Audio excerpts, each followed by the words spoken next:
Hi guys, thank you so much for logging on. My name is Sanjay Gupta. I'm a cardiologist in York. This is another video on how to improve sleep patterns if you suffer from POTS or dysautonomia. So, POTS and dysautonomia, sleeping with the enemy, part three. Okay. Um, Last time I said that what you needed to do is try and improve your sleep patterns. You have to work on everything else, including what happens during the day, including tiredness, depression, and pain. Now, let's just talk about sleep and talk about some basic things that can help you sleep. All right. The first thing I think is to understand that sleep requires a little bit of investment from you in terms of time and effort and also money. All right. The first thing I would do is I would go to your doctor and get some regular blood tests checked just to be sure that you don't have any mineral or vitamin deficiencies that could contribute to poor sleep. In particular, I would recommend that you get B12, folate, iron levels, thyroid function tests, calcium levels, and testosterone levels if you're a man, if you get those checked. Okay, those are all done through a blood test. Magnesium is often a problem. The problem with magnesium is you can't get the blood test easily because the blood magnesium is not as effective or is not as um, indicative of magnesium levels. So if you have problems sleeping, I would recommend try a magnesium supplement. Obviously, speak to your doctor first because he knows you and he will tell you whether it's safe for you to take it. But if there are no contraindications, then trying a magnesium supplement may help. All right. Now, the other thing I would say, there are a few other things that it's worth just bearing in mind. One, I think it is, a lot of people do their exercises in the morning, and exercise is important in terms of trying to improve your, POTS. But trying to do some exercise at night in the evenings is even better because what happens is if you do it in the morning, it wipes you out for the whole of the day. And then actually, a lot of people end up having to nap. If you do it later on in the evening, not too close to when you plan to sleep, but a little bit before that, even 10 minutes of cardiovascular exercise or lower limb exercise is good. But the good thing about that is that it's towards the end of the day. So even if it does wipe you out, it may just help you sleep. All right. I would definitely avoid big meals in the evening, but I would not skip a meal. I would because you don't want to become hypoglycemic at night.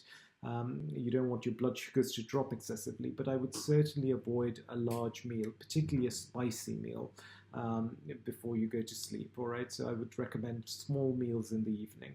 I would recommend that you go that um, uh, that you know it is important to invest in a mattress that is comfortable to you.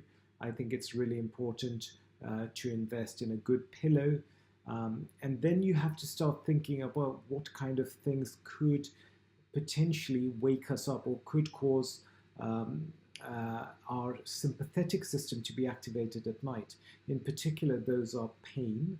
Number two, temperature. Number three, noise. Number four, light. Number five, bad dreams. So those are all things. If that happens, then it is more likely to cause an exaggerated sympathetic response and it could wake you up.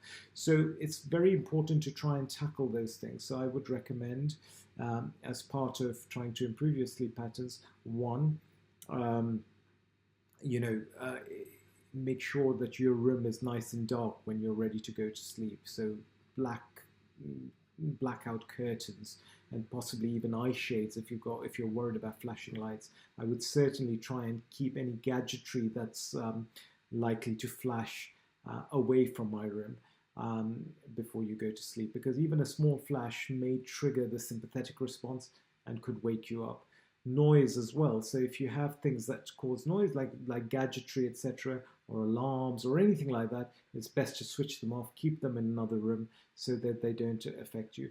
Temperature. So it's very important to try and work out what is the right temperature for you, and tackling that and investing in that so that you have a temperature that suits you is really important. Pain we've already spoken about in terms of controlling, take painkillers before you go to bed, because then it's less likely that you'll get pain at night, which will wake you up. I think there are other things also to talk about, which include um, um, maybe having a warm bath and having a nice soak, and developing a ritual whereby you go and do some exercise, then have a nice soak.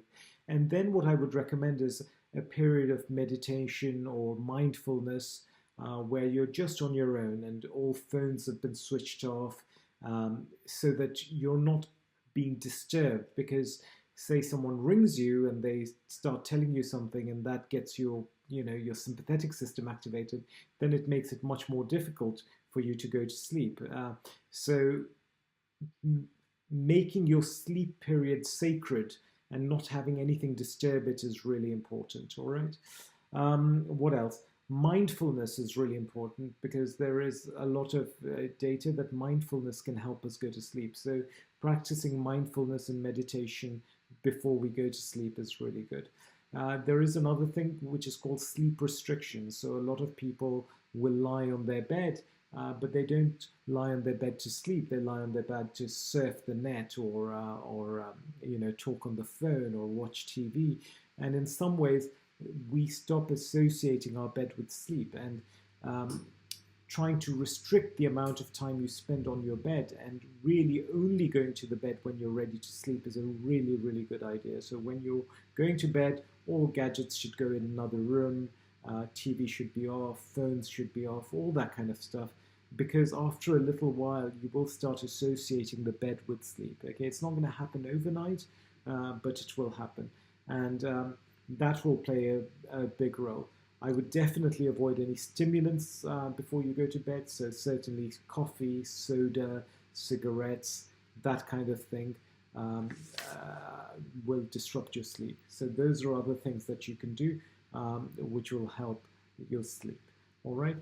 Then what I'm going to do next is I'm going to talk to you a little bit about, well, actually before that, one other thing that may help are weighted blankets. All right. So if you haven't come across weighted blankets, it's worth reading up about them, because um, they can certainly improve sleep in a lot of people. So it's just worth reading up about them and doing some research and seeing whether that's something that might work for you.